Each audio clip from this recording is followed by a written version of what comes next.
Salut à tous les amis, c'est Shigeki, j'espère que vous allez toutes et tous très bien. Aujourd'hui, nouvelle vidéo animée où le protagoniste, et cette fois-ci nous allons voir 5 animés harem avec un protagoniste surpuissant. Et je ne serai pas tout seul car je serai accompagné de l'ami Anto Sensei qui va vous en présenter deux. Comme d'habitude, le pouce bleu si vous kiffez toujours cette série et sans plus attendre, commençons. Undefeated Bahamut Chronicle. L'histoire nous entraîne dans le quotidien de Lux, ancien prince d'un empire tyrannique qui a maintenant disparu. Il fut aussi un Dark Knight redoutable. Dark Knight qui veut dire chevalier utilisant une puissante arme ancienne. Aujourd'hui, il travaille comme homme à tout faire dans le nouveau royaume de Atismata afin d'expier ses fautes. Cependant, un drôle d'incident l'amène à intégrer l'académie des officiers royaux qui forment des jeunes filles à piloter les puissants Dragrite, des armures de combat géantes. Grâce à ses compétences, Lux rejoint l'emblématique escadron des chevaliers qui a pour objectif de protéger la ville. L'anime a pour genre shonen, action, school life, fantasy, harem et compte un total de 2 épisodes. Les gens, c'est Anto Sensei, j'espère que vous vous portez bien. Je remercie Shigeki pour l'invitation. On va commencer tout de suite avec Shinmai Mao no Testament. On suivra Tojo Basara, un jeune homme criblé de cicatrices. Notre Tojo va être mis au courant qu'il devra à partir de maintenant partager sa maison avec ses 2 nouvelles demi-sœurs suite au remariage de son père. Bon, jusque là c'est normal, c'est un schéma basique dans les animés, les remariages. Mais notre Tojo va vite remarquer qu'en fait ces 2 nouvelles demi-sœurs sont en réalité des démons qui se font poursuivre par de puissants adversaires.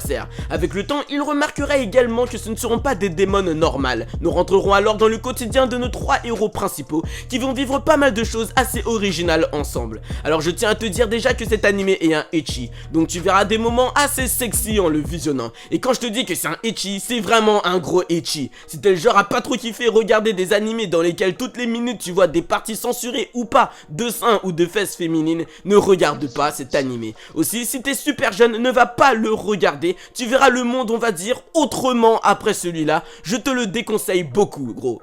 Mais à part l'ecchi vraiment ultra dominant dans l'anime, tu verras une série super bien faite avec des personnages assez intéressants et dont le personnage principal Tojo qui aura un excellent développement. Le gars aura eu un vécu de fou malgré ce qu'il laisse penser lorsque tu le regarderas. Notre héros aussi sera un vrai mec, quand il faudra aller au combat il ira, il se fera transpercer comme pas possible gros, il tombera dans les pommes H24, il essayera toujours de tout faire pour sauver ses 2 adorables sœurs et aura pas peur de faire ce qu'on lui dit. C'est le style de gars qui peut affronter l'univers pour sauver une personne parce que selon ses valeurs cette personne ne devrait pas être jugée comme ça. Si t'as vu l'anime, tu dois voir de quoi je parle. Mais en tout cas, je t'invite vraiment à aller le théma, t'auras quasi de tout. Et c'est rare que je dise ça, mais Tojo est vraiment un des rares héros d'anime ecchi qui pour moi a un vrai leadership. Il n'est pas juste le héros parce qu'il faut un héros, il a vraiment les paramètres, on va dire, de base du héros. Pas comme la plupart des animés où le héros est un gars normal, à qui plein de choses lui arrivent. Là, on est face à un gars qui a vécu plein de bails mais qui fait tout pour s'en sortir et qui n'en a rien à foutre de ce que pensent les autres. Va regarder cet animé, tu vas t'enjailler comme jamais, c'est sûr.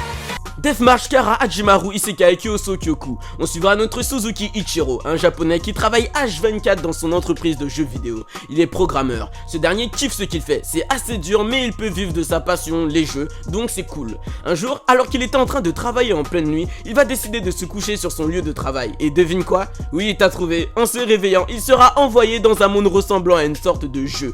Dans ce monde, il va avoir des capacités ultra cheatées et va rencontrer pas mal de meufs qui feront partie de ses amis par la suite. Celui-ci va vivre sa vie tranquille, mais va vite se poser la question s'il est dans un jeu vidéo dans lequel il doit se battre et peut mourir ou s'il est dans un cauchemar qui semble très vrai. Alors franchement cet animé, au début j'avais peur d'avoir un autre animé avec un personnage qui atterrit dans un jeu vidéo et est ultra cheaté sans plus. Mais dans cet animé, on aura justement un héros qui sera déjà un homme.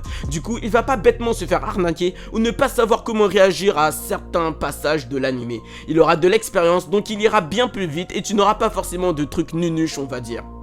Le truc qui est aussi bien, c'est qu'il est programmeur de jeux vidéo, donc du coup il utilisera une façon de réfléchir proche d'un gamer pro que d'un mec qui ne connaît rien du tout au monde des MMORPG. Ça fera qu'il avancera vite et ne perdra pas du temps à apprendre et maîtriser certains trucs. Le gars était un mordu des jeux vidéo, il va savoir quoi utiliser et quand. Puis il sera entouré de meufs, mais la plupart ne seront que des gamines. Alors t'inquiète pas, t'auras pas de trucs chelous, notre héros n'est pas un dégénéré. L'animé est plutôt sympa, t'auras également une réflexion sur l'esclavagisme et le racisme dans cet animé. Peut-on faire d'une personne notre esclave parce qu'elle est différente de nous, parce qu'elle nous terrifie, parce qu'elle n'a pas la même culture? C'est assez terrifiant de réfléchir comme ça, parce que notre personnage était au travail de l'aube vraiment au crépuscule. Peut-on dire qu'il était aussi esclave de son taf, tout comme les esclaves qu'il croisera Basara, cet animé est super cool parce que tu commences à te dire si finalement l'esclavagisme existe encore mais sous une nouvelle forme. L'animé est super cool, alors va le regarder, tu vas kiffer.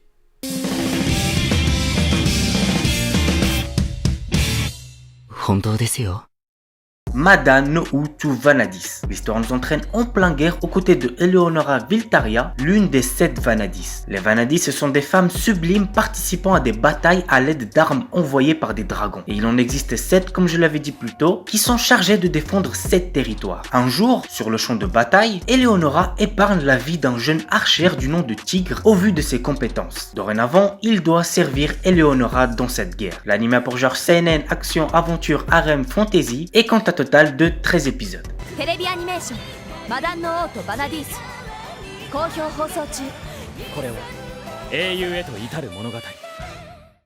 Et on termine les amis avec Conception. L'histoire nous entraîne dans les aventures de Itsuki et de sa cousine Mahiru, transportés dans le monde magique de Granvenia, envahi par des monstres appelés impuretés. Les seuls qui peuvent combattre et exorciser les monstres sont les enfants étoiles, et ils ne peuvent être produits que par les 12 jeunes filles des constellations. Pour rentrer chez lui, Itsuki doit donc trouver ces jeunes filles. L'anime a pour genre action, amour, romance, ecchi, fantastique, harem, et compte un total de 12 épisodes.